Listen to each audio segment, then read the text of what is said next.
sebetulnya yang harus para pemangku kebijakan lakukan adalah tidak hanya fokus pada sisi produksinya ya, meningkatkan produksi terus-menerus, tapi juga satu hal yang nggak boleh terlupakan adalah soal bagaimana menjaga agar mata rantai distribusi beras ini tetap ringkas. Ketidakcermatan pemerintah dalam merespon persoalan kelangkaan beras ini bisa menjadi bencana buat bangsa ini. Karena itu siapapun stakeholder yang berkepentingan dengan persoalan kelangkaan beras dan juga kebijakan-kebijakan yang berhubungan dengan mata rantai pengelolaan tata kelola tadi beras tadi, baik dari hulu sampai hilir, saya kira bikinlah satu kajian yang lebih serius, lebih komprehensif.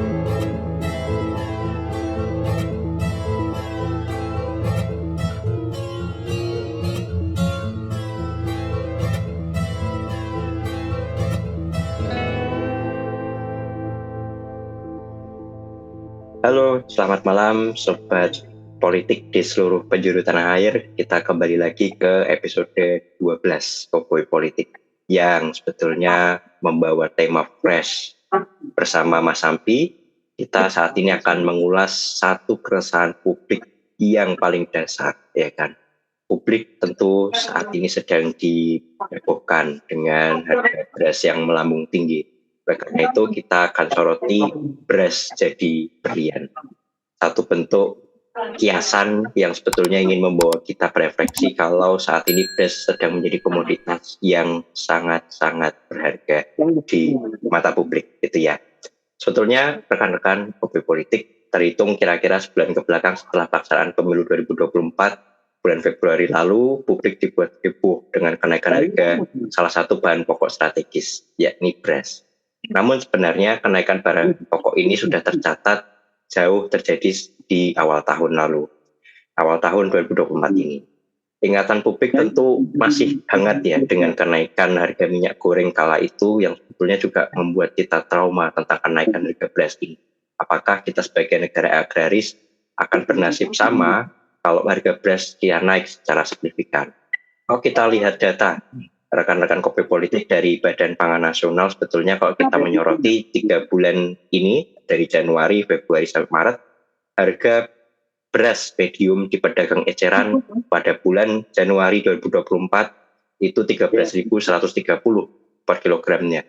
Bulan Februari naik jadi 13.920 per kilogramnya, serta bulan Maret 14.340 per kilogramnya. Sedangkan harga beras premium pada bulan Januari 15.110 per kilogram, Februari 15.900 per kilogram, dan Maret 16.470 per kilogram. Ini adalah harga rata-rata. Tentu di setiap daerah bisa jadi berbeda, lebih tinggi ataupun lebih rendah. Tapi rekan-rekan Cowboy Politik, kita tidak akan menyoroti harga beras hanya dari segi mekanisme pasar, dari skema permintaan dan penawaran saja. Tapi kita ingin lebih dalam menyoroti konteks politik yang terjadi pada saat peristiwa-peristiwa ini terjadi, atau kita akan analisis diskursus di ruang publik ya. Oke, Mas Sampi, gimana kabarnya Mas Sampi? Gimana harga beras di daerah Mas Sampi saat ini? Selamat malam Mas Mario, saya kira ketemu lagi.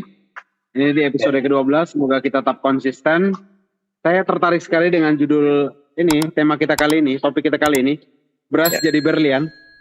Ini menarik sekali seperti yang Mas Mario tampilkan data-datanya. Memang kalau kita berurusan dengan, selalu kalau ada dalam momentum Lebaran, momentum puasa, selalu isunya itu adalah kenaikan harga bahan pokok. Tapi yang menarik adalah ini kenaikan harga beras. Kenaikan harga beras yang menurut saya ini menarik karena di mana-mana pemberitaannya itu cukup banter nih soal tidak hanya sembako yang kemudian dipotret, tapi yang fokus pemberitaan sekarang ini terkait beras. Jadi kalau menurut saya ini jadi satu kerisauan publik, Mas. Satu kerisauan kegelisahan publik karena kalau beras itu dalam hal ini langka, itu maka segala ekosistem kehidupan manusia ini bisa terganggu. Karena itu pantas menurut saya atau patut kemudian kita menurut saya mempertanyakan kebijakan kenapa pemerintah sampai kemudian belum bisa mengatasi persoalan kelangkaan beras.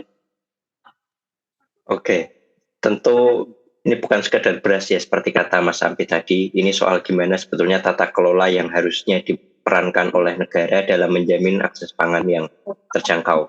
Tentu beras adalah bahan pokok, ya itu adalah hal yang perlu kita soroti, menyoroti sumbangan beras nantinya kenaikan harganya terhadap inflasi, itu sampai ke stabilitas harga menjelang puasa gitu juga yang sebetulnya jadi bahan perbincangan publik gitu.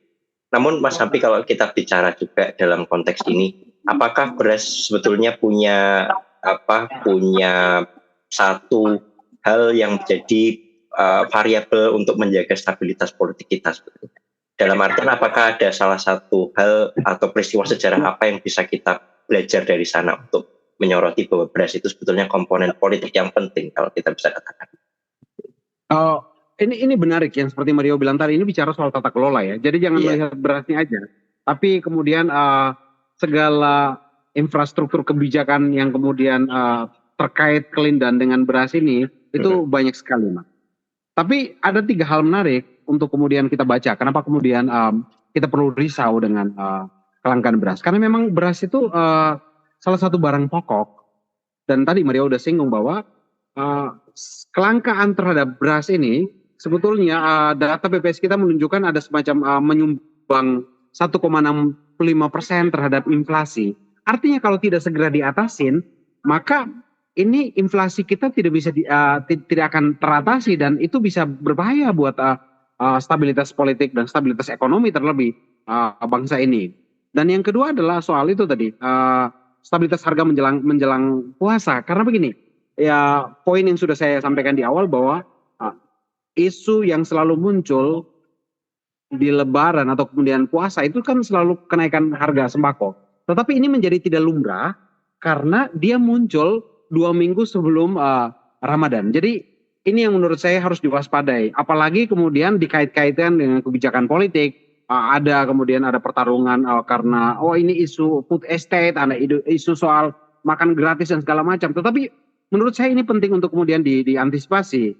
Dan mari kita belajar dari tumbangnya rezim Terauchi di masa Take, Mas Mario. Saya kira ketika pemerintah di Jepang waktu itu kemudian tidak bisa mengatasi isu ini, tidak mengatasi persoalan yang tidak segera kemudian membuat respon cepat terhadap kelangkaan beras, maka rezim bisa tumbang. Tapi lagi-lagi saya kira mungkin Indonesia tidak ke sana. Tapi ini saya kira warning kepada kita bahwa pemerintah harus cermat dan secepat mungkin mengambil kebijakan-kebijakan yang penting untuk kemudian bisa mengatasi kelangkaan beras. Karena kalau naik sampai 15.000 mungkin di perkotaan saya kira itu mungkin tidak terasa, tetapi bagi teman-teman, bagi masyarakat yang ada di pedesaan yang mungkin untuk membeli beras 5 kilo aja cukup susah karena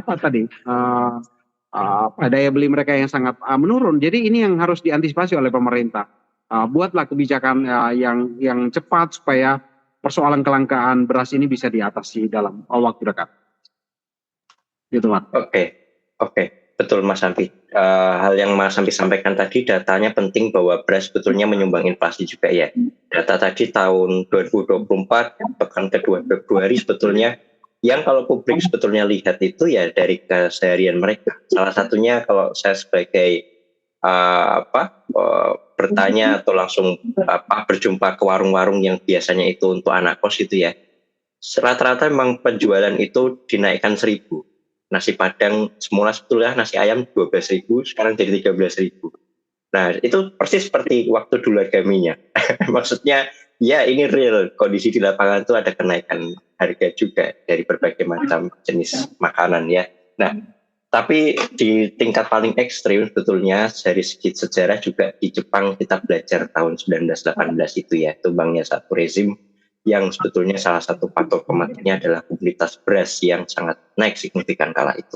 Tapi Mas Hafi kalau kita belajar dari kebijakan publik dan juga wacana-wacana politik yang berkembang saat ini gitu ya, menurut Mas Hafi kira-kira bagaimana sih beras ini jadi komoditas kebijakan elit? Kira-kira apa yang sebetulnya perlu diperbaiki dan faktor penyebabnya apa sih gitu yang sekarang ini banyak diperbincangkan? Kalau pertanyaannya adalah bagaimana sih membaca persoalan kelangkaan beras ini dalam konteks kebijakan publik? Saya kira ini satu pertanyaan yang menarik ya, Mas. Tapi lagi-lagi kalau melihat persoalan kelangkaan beras sekarang, bagi saya ini karena tadi pemerintah tidak cukup cermat membaca persoalan masyarakat di bawah. Lagi-lagi kalau kita lihat timeline proses perumusan proses politik kebijakan publik yang mulai dari agenda setting, policy formulating, implementasi, evaluasi dan kemudian policy innovation, problem kita selalu di agenda setting. Nah, ketika kita bicara agenda setting, lagi-lagi pemerintah harus punya kecermatan dalam membaca persoalan masyarakat. Nah, membaca persoalan masyarakat ini muncul lagi menurut saya satu hal serius, yakni bahwa apakah bisa pemerintah kemudian bisa membaca masalah apa adanya di lapangan, bukan membaca masalah dari perspektif pemerintah. Karena pemerintah, jujur saya katakan bahwa kadang-kadang tidak masuk sampai ke dalam. Bukan kadang-kadang, sering sekali kita temuin, Mar, bahwa mereka tidak punya cukup waktu untuk bisa kemudian membaca dengan baik persoalan masyarakat di bawah. Sehingga membuat kebijakan yang mohon maaf itu tidak tepat sasar. Nah, ini kita tunggu bagaimana sikap pemerintah dalam membuat kebijakan yang lebih serius untuk bisa mengatasi persoalan ini. Nah, ada dua hal menarik menurut saya untuk bisa kemudian menjadi perguncingan di media, lalu kemudian menjadi pertarungan banyak pihak dalam melihat persoalan kelangkaan beras ini. Karena begini, Mar, ini lagi-lagi kemudian dihubungkan dengan food estate, kebijakan populis dari rezim pemerintahan sekarang. Food estate yang semula kemudian dianggap bisa menjadi salah satu solusi untuk bisa meningkatkan ketahanan pangan, tapi lagi-lagi kemudian ditemukan di beberapa daerah, bahkan di banyak daerah yang kemudian menjadi percontohan itu gagal total, Mar. Jadi lagi-lagi itu yang saya bilang tadi, di persoalan agenda setting, kalau kita bicara soal timeline proses politik kebijakan publik, kita tidak selalu serius memikirkan bagaimana persoalan di bawah, lalu kemudian kita mendesain kebijakan yang bisa merespon persoalan itu. Nah, sehingga kebijakan atau program food estate yang semula kemudian diharapkan bisa meningkatkan ketahanan pangan tidak terjadi. Sehingga ya kita kemudian melakukan impor. Tapi di saat yang bersamaan krisis pangan terjadi di seluruh dunia, muncul krisis global. Semua negara pasti punya kebijakan proteksi terhadap barang-barang yang menurut mereka tidak perlu kemudian diekspor keluar. Sehingga kebijakan-kebijakan proteksi ini yang kemudian membuat kita akhirnya yang selama ini bergantung pada impor. Nah, sehingga lagi-lagi kebijakan populis food estate yang semula kemudian meningkatkan ketahanan pangan, ini kemudian gagal sehingga hasilnya kita dapetin sekarang. Sehingga menjadi nyata sekarang bahwa ternyata food estate itu ada yang kemudian klaim bahwa berhasil, ya tapi nyatanya sekarang kita menemui kelangkaan beras. Harga beras sekarang melonjak ke angka 15.000 atau 16.000. Dan ini menjadi contoh konkret bahwa kebijakan pemerintah yang dianggap bisa mengatasi persoalan masyarakat ternyata tidak. Yang kedua adalah, ya lagi-lagi dihubungkan tadi, Maria udah singgung bahwa ternyata dihubungkan dengan itu tadi makan siang gratis. Ya, saya kira masyarakat bebas menilai dan banyak pengamat kemudian menghubung-hubungkan bahwa ini ternyata kelangkaan beras ini dianggap ini bisa kemudian membuat masyarakat sangat bergantung dan menjadi yakin bahwa kebijakan atau usulan program makan siang gratis menjadi sangat penting, menjadi sangat dibutuhkan oleh masyarakat. Jadi saya kira apapun itu, Mario, saya hanya mau berpesan kepada pemerintah atau stakeholder, policy stakeholder, pemangku kebijakan, tolong lebih hati-hati dalam kemudian membaca persoalan masyarakat di bawah. Sehingga ketika bicara di agenda setting, bicara di formulasi kebijakan, benar-benar betul-betul merespon kebutuhan masyarakat di bawah, merespon persoalan masyarakat di bawah. Nah, kelangkaan beras, kelangkaan minyak, kelangkaan bahan pokok yang lain, ini adalah akibat dari pemerintah tidak cukup cermat dalam respon semua persoalan yang ada di masyarakat tadi. Nah, jadi saya berharap pemerintah kita bisa belajar dari tadi peristiwa yang tadi soal runtuhnya rezim atau tumbangnya rezim di Jepang ya, Mar. Dan ini menjadi pembelajaran penting buat kita bahwa kalau kita tidak cukup cermat, kita tidak cukup serius membaca persoalan lalu menyusun program berdasarkan persoalan itu, bukan tidak mungkin kita juga akan mengalami kendala yang serius. Inflasi bisa terjadi, lalu kemudian masyarakat menjerit di mana-mana, lalu kemudian bisa terjadi kericuhan di mana-mana di semua daerah. Dan ketika masyarakat mulai antri, ini sebetulnya menunjukkan bahwa masyarakat sebetulnya sudah tidak nyaman dengan kehidupan mereka di daerah masing-masing, dan pemerintah harus lebih sigap untuk melihat semua ini. Ya, betul. Beberapa daerah masyarakat sampai antri untuk berebut pas operasi pasar murah Mas Sapi dari Kemendak. Nah, memang kerap kali sebetulnya yang harus para pemangku kebijakan lakukan adalah tidak hanya fokus pada sisi produksinya ya, meningkatkan produksi terus-menerus, tapi juga satu hal yang nggak boleh terlupakan adalah soal bagaimana menjaga agar mata rantai distribusi beras ini tetap ringkas gitu ya. Ringkas, tetap tepat sasaran, hingga nanti di ujung, di pembelian atau di konsumen itu juga bisa tepat sasaran tadi kata Mas Afi. Jangan sampai misalkan beras premium, pada akhirnya masyarakat kelas menengah atas gitu ya, membelinya beras beras yang tingkatannya lebih di bawahnya ya, karena harga beras yang tinggi premium itu lebih tinggi dibanding beras medium gitu. Nah, jangan sampai akhirnya terjadi kelangkaan yang mengakibatkan tidak teraksesnya beras-beras medium itu.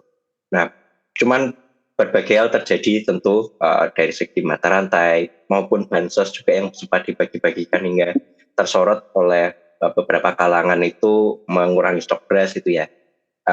Berbagai diskusi itu juga ada. Jadi sangat kompleks sekali permasalahan beras ini, Mas Abi. Nah, Mas Abi mungkin ada kalimat penutup yang tadi belum sempat disampaikan tapi penting untuk disampaikan di sini. Ketidakcermatan pemerintah dalam merespon persoalan kelangkaan beras ini bisa menjadi bencana buat bangsa ini. Karena itu siapapun stakeholder yang berkepentingan dengan persoalan kelangkaan beras dan juga kebijakan-kebijakan yang berhubungan dengan mata rantai pengelolaan tata kelola tadi beras tadi, baik dari hulu sampai hilir, saya kira bikinlah satu kajian yang lebih serius, lebih komprehensif, supaya ketika membuat kebijakan itu benar-benar merespon kebutuhan masyarakat.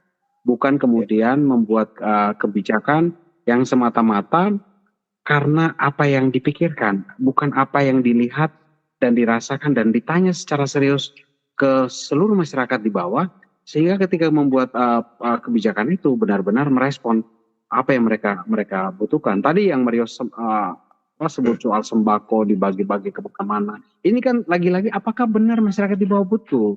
Apakah itu sebuah kebijakan, sebuah keputusan politik yang benar-benar populis, yang benar-benar merayat? Atau jangan sekadar yang dipikirkan supaya saya terlihat betul-betul dermawan, terlihat benar-benar dianggap sebagai pemimpin yang filantropis, yang betul-betul peduli dan misalnya saya bikin kebijakannya. Tetapi tidak terlalu penting, kelihatannya sangat populis, tapi masyarakat nggak merasakan. Akibat yang sekarang kita rasakan adalah kelangkaan beras. Nah, agar kelangkaan beras ini tidak terjadi dan tidak kemudian membuat kita risau, pemerintah baik dari pusat sampai ke bawah harus duduk bareng dengan seluruh stakeholder yang terkait, lalu membuat semacam analisis yang komprehensif untuk bisa mengurai di mana sih persoalan ini yang butuh intervensi dengan program yang tepat, dengan program yang lebih populis di mata masyarakat, bukan di mata pemerintah. Terima kasih, Mas.